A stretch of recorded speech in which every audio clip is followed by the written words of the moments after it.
boas-vindas a vocês. O Saúde Mais está começando agora, não sai daí. Esclerose múltipla é o tema do programa dessa semana e já estão por aqui a Luciana e a Marlise. Não esquece de deixar tua sugestão lá no Instagram do programa, anota aí, @SaúdeMaisTVRS.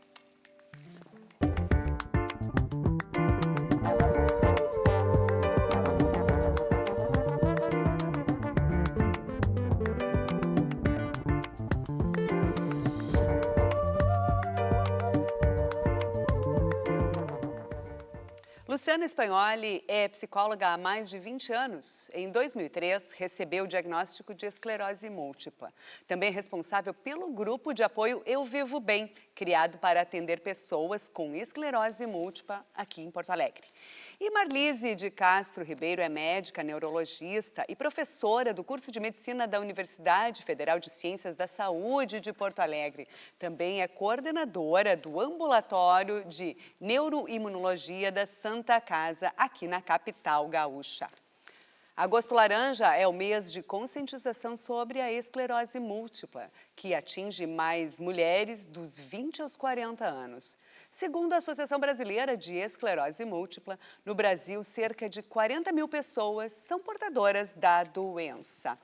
Bem-vindas, então, aqui, Marlise e Luciana. Vamos conhecer, primeiramente, o que é, Marlise, a esclerose múltipla. Vamos conceituar essa doença. Obrigada pela oportunidade de conversar sobre essa doença, que é a minha área de expertise. Conceituando a esclerose múltipla, é uma doença que a gente classifica como uma doença inflamatória, então vai ter reações inflamatórias autoimune, ou seja, essas reações inflamatórias são proporcionadas por alterações próprias do indivíduo, né, do seu sistema imune que não está adequadamente funcionante, e que, com o passar dos anos, é uma doença crônica, uma doença inflamatória, autoimune, crônica, que, com o passar dos anos, também vai tendo um componente neurodegenerativo, né? E todo esse processo inflamatório e degenerativo ele vai ocorrer dentro do cérebro, do sistema nervoso, né, tanto o cérebro quanto a medula, e vai afetar principalmente o que a gente chama da substância branca do cérebro, né, que é onde fica a mielina, né? Mas com a parte degenerativa também vai afetando, com o passar dos anos, a substância cinzenta. Então, esse seria, né, um conceito mais científico dessa doença, que a gente sabe que afeta, não, como praticamente todas as doenças autoimunes, os indivíduos na sua juventude, né, entre os 20 e 40 anos, e, por isso, um impacto social, econômico, psicológico tão grande, né, da juventude ser a mais afetada, né, nessas décadas em que o ser humano está crescendo, está se desenvolvendo, está se formando em alguma coisa, procurando emprego, casando, se reproduzindo, e aí tem um diagnóstico de uma doença crônica. Então, tem um impacto social, econômico, psicológico importante dessa doença. Luciana, como é que tu percebeu os primeiros sintomas? Aí, qual foi a tua experiência também de posse dessa informação que estava sentindo que o teu corpo talvez não estivesse bem, ou foi através de exame? E como é que foi a experiência de receber o diagnóstico? Eu acordei um dia, em começo de 2003, sem enxergar muito bem com um dos olhos. Eu não me lembro exatamente qual deles, acho que foi o direito. E, como eu sou míope, a minha miopia é alta, eu imaginei que tinha alguma coisa a ver com a miopia, né? E procurei o meu oftalmologista. Depois de uma série de exames, fui encaminhada para um neurologista. Esse neurologista me pediu uma ressonância do crânio e também fez punção lombar. Ele tirou o meu líquor para análise, né? A partir dos resultados, ele me disse que eu tenho uma doença chamada esclerose múltipla, uma doença neurodegenerativa, sem cura, que eu iria precisar de cadeiras de rodas em mais ou menos 10 anos de doença, que eu também teria uma expectativa de vida reduzida com a doença e que não tinha muito o que fazer. Foi assim, né, que eu recebi esse diagnóstico. Quando ele me deu esse diagnóstico, eu já tinha voltado a enxergar, né, que é um comportamento padrão da doença quando ela acontece na sua forma surto-remissão, né? E eu já tinha voltado a enxergar, né, aquele espaço de tempo entre fazer exames, aguardar resultado. E eu estava muito bem quando eu recebi essa notícia, né? E, no fundo, eu não quis acreditar, assim, né? Eu pensei, não, mas espera aí, eu estou bem, eu estou ótima, eu sou uma pessoa saudável, e isso não pode ser verdade. Então, eu não acreditei, busquei outras opiniões, as opiniões foram divergentes, então, alguns médicos achavam que eu tinha, outros que não. De qualquer forma, todos concordavam que eu tinha que fazer um acompanhamento e vendo como é que o meu cérebro ia se comportando a partir dali, se iam surgindo novas lesões, né? Naquela altura tinha apenas 2 lesões, elas não eram assim muito típicas da doença, então acho que por isso essa divergência, né? E acabei então seguindo esse acompanhamento, mas sem nenhuma medicação. E acho que sem aceitar, na verdade, a doença, meio que fazia de conta que a doença não existia. Foi mais ou menos assim que eu recebi o diagnóstico. Marlise, essa história da Luciana é uma história, vamos dizer assim, comum, claro, cada paciente, né, tem a sua, né, sua especificidade, mas pode acontecer, acorda, a gente não, a Luciana não ia acordar e dizer, eu acho que eu estou com esclerose. Ela, a gente primeiro percebe, o paciente traz uma queixa do sintoma, né? Então, como é que tu vês essa história e esse andamento? E, claro, sempre ouvir uma segunda opinião, porque é necessário, né, antes de começar um tratamento e ter um diagnóstico. Então, como é que tu enxerga? Bom, na verdade, essa jornada da Luciana, ela foi comum, né? Hoje, aquela época, a gente está falando de 20 anos, né? Porque, como a Luciana bem comentou, a esclerose múltipla, na maioria das casos, 90% dos casos, ela vai ser surto-remissão, ou que a gente chama mais atualmente remitente e recorrente, ou seja, a pessoa vai ter um sintoma neurológico qualquer, tá? E alguns dias ou semanas depois ele vai melhorar, independentemente do que a gente faça. Isso, claro, no início da doença, né? Nos primeiros anos. Então, muitas vezes, se é um sintoma, porque assim, quais os sintomas que a esclerose múltipla dá? Ela pode dar qualquer sintoma neurológico, né? E por isso é uma doença, às vezes, de difícil diagnóstico precoce. Se não for um neurologista, principalmente um neurologista, né, que é o profissional que mais vê essa doença, mas, por exemplo, a Luciana foi num oftalmologista. Por quê? Porque pode ter um sintoma ocular. O paciente pode ter uma dormência na perna, ele vai num traumatologista. Ele pode ter uma crise de labirintite, ou seja, ele está com uma incoordenação, um desequilíbrio, ele vai no otorrino. Então, assim, se o profissional não está pensando, não o neurologista, os outros especialidades, ele não está pensando que aquilo possa ser um surto de esclerose múltipla, esse diagnóstico vai passar desapercebido, né? Então, e aí o paciente vai melhorar e ele pode não procurar nada. Ele vai dizer, como a Luciana falou, não, eu estou bem, não tenho nada, né? E aí daqui a pouco ele vai fazer uma ressonância de crânio, vai ter uma lesão, 2 lesões, e aí vai viver a sua vida como se nada tivesse acontecendo, né? Então, é claro que hoje em dia isso é menos comum, porque nós temos mais tratamentos e a gente sabe que quanto mais precoce for o tratamento, melhor é a resposta do paciente. Então, os médicos, de uma maneira geral, eles estão pensando, mesmo os não neurologistas, então a gente recebe muito paciente encaminhado de oftalmologista, de reumatologista, o paciente está com dor, né, de otorrino. Então, os outros profissionais já estão pensando mais na doença, justamente porque a gente tem uma ampla variedade terapêutica que realmente mudou a história natural da esclerose múltipla. Luciana, os médicos, então, te disseram algo que passaria por 10 anos e não foi isso que aconteceu. Tu teve também, né, o tratamento adequado e que chegou também, imagino, da negação, tu foi para o tratamento e também ao grupo, que também faz parte agora. Conta aí para a gente, então, essa jornada aí depois de aceitar, né, o diagnóstico. Sim. E fazer o tratamento e chegar ao grupo. Olha, como eu disse, por 10 anos eu não fiz tratamento medicamentoso, né? Na época a gente tinha só 2 drogas disponíveis para usar, elas não têm assim, uma eficácia muito grande, acho que a gente está falando de 30% de eficácia, então medicações não muito eficazes, com muitos efeitos colaterais. E eu acabei não usando nenhuma droga Tá? E tive, assim, algo em torno de 3, 4 surtos, crises, né? Com a atividade da doença, sempre fazendo neuritiótica, então sempre com sintoma ocular, né? De visão, e fazia pulsoterapia, que é cortisona na veia, né? E voltava a enxergar. E seguia a minha vida normalmente.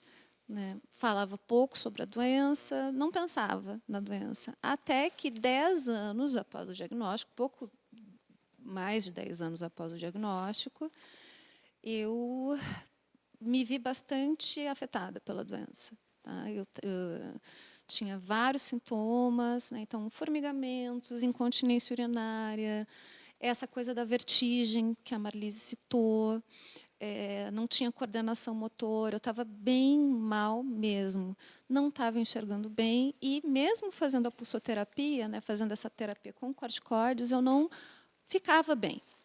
E aí foi nesse momento que eu percebi que, de fato, eu tinha uma doença que era potencialmente agressiva, poderia me deixar realmente incapacitada, né? Que estava desfuncionando a minha vida. Então, a minha mãe, que mora em outra cidade, em outro estado, teve que vir até Porto Alegre para me ajudar, cuidar de mim. Eu tive que sair da clínica, não tinha condições de trabalhar, não tinha condições de fazer nada. E foi nesse momento que eu, pela primeira vez, fui ler sobre a minha doença. Fui estudar. Não vou estudar tudo sobre esclerose múltipla, porque eu fiquei muito assustada. Né? Lembrei lá do que o neurologista tinha me dito da cadeira de rodas. No meu caso, pensei que poderia ficar cega, porque eu estava realmente enxergando muito pouco, não estava recuperando. Então, eu pensei assim, gente, eu preciso entender como essa doença funciona e fazer alguma coisa para tentar acalmar ela. E aí comecei a estudar, comecei a ver que tinha uma série de comportamentos que eu podia fazer que iam me ajudar, e mudei a minha vida. Comecei a me alimentar de uma maneira consciente, comecei a meditar. Nessa altura que a doença se mostrou mais agressiva, eu estava sob estresse. Né? Então, estava passando por um momento bastante estressante da minha vida. Eu entendia, e meu neurologista, na época, entendia que o estresse ali estava sendo um complicador de tudo. E, então, apostei em meditação. Né? Passei a meditar assim, todos os dias, alimentação consciente, saudável, exercício físico. E, assim, pouco a pouco, eu fui me recuperando. Né? Foram alguns meses assim, até eu realmente ficar bem, conseguir voltar a trabalhar e tudo mais. E também foi nessa altura que eu conheci a Marlise, que é um anjo na minha vida, e comecei o tratamento daí medicamentoso com uma droga que estava chegando naquela época, que é o cloridrato de fingolimod, que é a droga que eu tomo até hoje. E, desde então, eu não tenho mais nenhuma atividade da doença. Eu consegui recuperar vários sintomas da doença. Então, naquela época, eu já vinha com uma fadiga muito intensa. A fadiga costuma ser um sintoma bem comum em pessoas que têm esclerose múltipla, outras doenças autoimunes também. Então, consegui superar a fadiga, problema com incontinência, desequilíbrio, tudo isso que me afetava, né, os formigamentos, com essa mudança de comportamentos. Então, isso foi lá em 2013, até hoje eu continuo, né, bastante comprometida, engajada no meu tratamento, porque fez toda a diferença na minha vida. Né? Então, hoje eu tenho mais saúde do que eu tinha naquela época que eu recebi o diagnóstico. Porque essa é a verdade. Está se tratando. Então, tá. Por hora, obrigada, então, Marlise e Luciana. A gente volta logo, Saúde Mais volta já, e a gente volta a conversar mais sobre esclerose múltipla.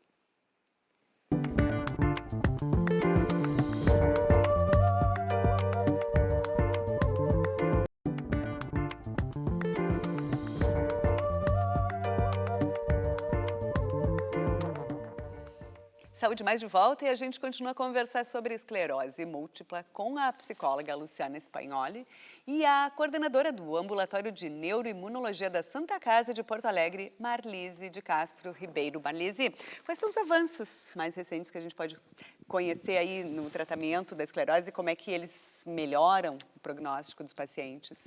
Bom, digamos que nas últimas 2 décadas, a gente teve um avanço muito importante dos tratamentos, das opções de tratamento para a esclerose múltipla, né? Lembrando que a gente tinha conversado no início, é uma doença inflamatória, então, basicamente, são medicações anti-inflamatórias, medicações que vão diminuir esse ataque inflamatório ao sistema nervoso, né? A gente tem medicações injetáveis, nós temos medicações orais, que é que a Luciana citou que ela usa. Temos as medicações que a gente chama de infusionais, né, que o paciente ele vai fazer intravenoso, e essas são as medicações seriam mais potentes, né, que são os anticorpos monoclonais, os imunobiológicos. Então, a gente tem cada vez mais opções para o tratamento, opções com várias posologias, oral, intravenosa, subcutâneo, cada vez medicações mais eficazes, né? Porque aquilo que a Luciana contou, que o médico falou para ela lá há 20 anos, daqui 10 anos, possivelmente tu vai estar na cadeira de rodas. Isso era uma verdade. Na verdade, a história natural da doença, da esclerose múltipla, é que após 10, 15 anos de doença, pelo menos metade dos indivíduos vão estar incapacitados para caminhar, ou com uma bengala, ou com 2 bengalas, ou com um andador.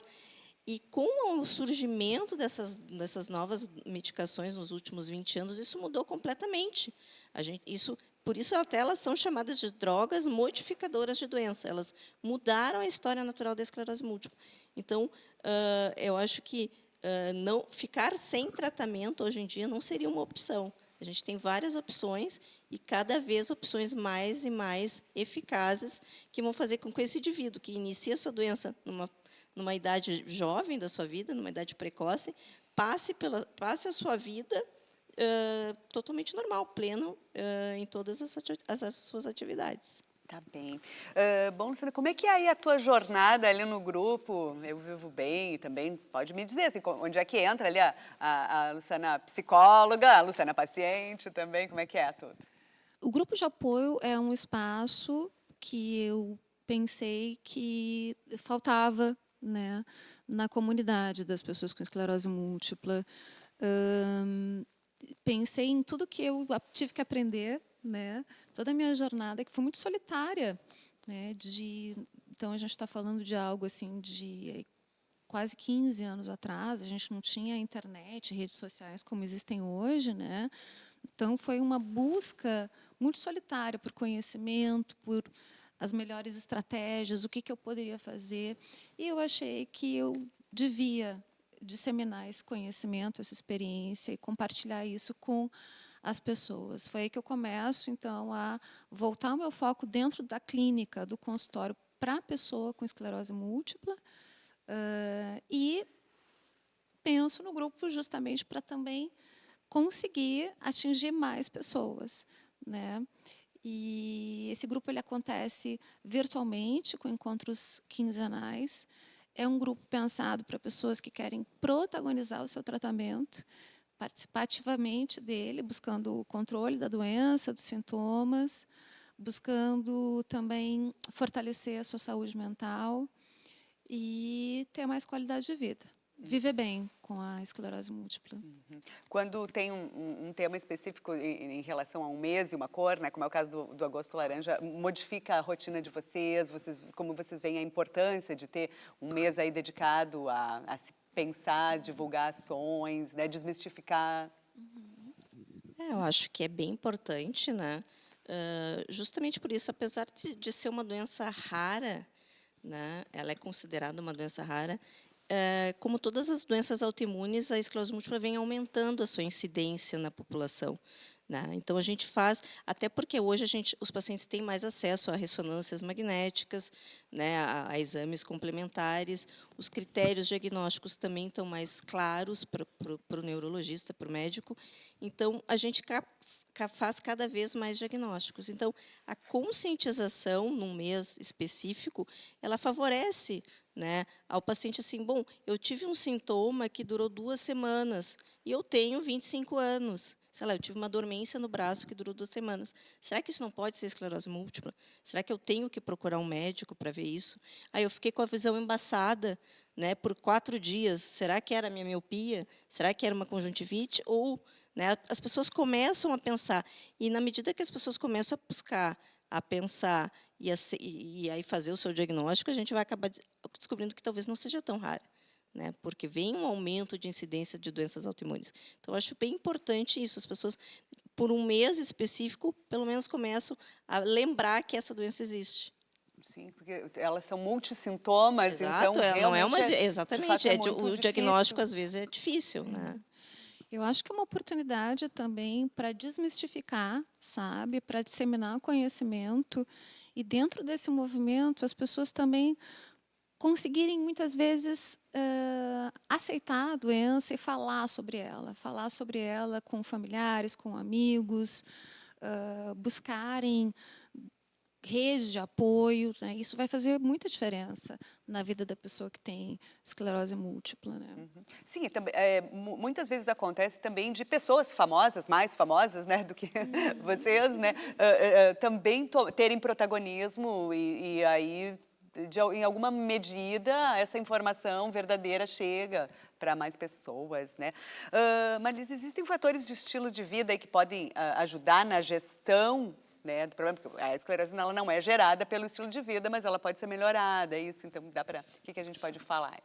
Sim, claro, né? Acho que a Luciana comentou bem dentro da jornada dela, né? A questão de aliviar o estresse, né? Seja com meditação, terapia é importante. O estresse ele é um fator de risco, assim, né? Para piora da doença. A obesidade, o tabagismo, né? Fazer exercícios físicos regulares, isso é bem importante, né? Hoje em dia faz parte do tratamento, a gente deve orientar o paciente a fazer atividade física diária, de preferência, né? Claro, na medida do possível, de quanto ele consiga, dependendo da sua incapacidade ou não, né? Geralmente o ideal seria ser orientado por um profissional também, né? E alimentação saudável, né? Alimentação saudável, não ganhar peso ou perder peso se precisar. A obesidade também ela é um fator de piora, assim como o tabagismo. Então, na verdade, são orientações que todo médico deve passar para o paciente, né? Em qualquer doença crônica, né? A esclerose múltipla não foge disso, né? Ter uma vida saudável, exercícios físicos diários, não fumar, né? Manter o peso ideal. Então, acho que isso também, acho não, isso também faz parte do tratamento e é muito importante que venha junto com a medicação. E vocês aí, como equipe, né, como é que vocês acompanham aí a evolução, né, da doença da Luciana, como é que tu acompanha, né, e assim, como é que se ajusta o tratamento ao longo dos tempos? Como é que que se vislumbra Olha, aí? eu gosto muito da Marlise, né? A gente se dá muito bem. Tem que se dar. E porque é um casamento, né? Essa parceria paciente-neurologista, no caso de uma doença como a AM, né, é um casamento, né, que não deve acabar, né? A gente não tem assim uma previsão de cura, apesar de acho que muita gente ser otimista em relação à cura, né, da doença, mas enfim é um casamento aí até o final das nossas vidas. Então eu costumo ir ao consultório dela uma vez a cada 3 meses, né? Eu vou com uma boa frequência. Ela me solicita exames, né? Esses exames são exames de sangue, também de imagem, então ressonância magnética. Eu costumo fazer de todo o neuroeixo, né? Então crânio, toda a coluna e uso a minha medicação, né? A gente vai fazendo o controle dela. Que mais que a gente faz? E a gente está sempre trocando figurinha também, né? Ela me trazendo sempre novidades, eu, às vezes, debatendo algum caso também com ela. Então, a gente tem um contato bastante próximo e esse controle também bem rigoroso da doença, né? Bom, Luciana Malise, então vou ter que desejar assim, muita saúde, muito sucesso aí para vocês no tratamento e voltem aí, né, para falar com a gente mais da próxima Obrigada, vez. foi um prazer. Obrigada, então, pela participação de vocês no Muito programa. obrigada. O Saúde mais ciência, mais bem-estar, mais prevenção vai ficando por aqui. Te cuida. Até semana que vem.